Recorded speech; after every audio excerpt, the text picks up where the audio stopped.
I'm on the technical support team here at Descript, and in this case for my video, what it was an explainer video on how to identify when a data loss issue is a data loss issue and when it's not.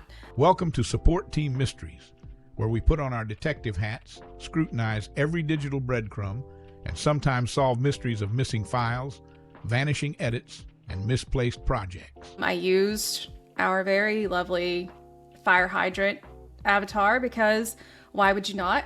When you're on the support team, you'll probably get a lot of user reports like this.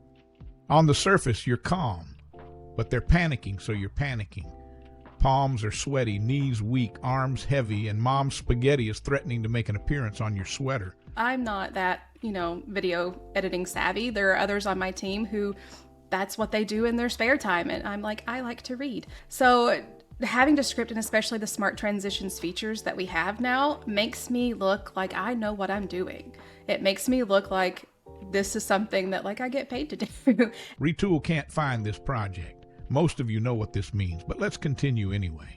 We make a lot of these videos, and even our customer support team will make a lot of these videos for our users, and they're kind of our love language. They are our way to make things a little bit easier for them, because we can tell you in text, we can send you to our help center, but sometimes it's easier if I just show you.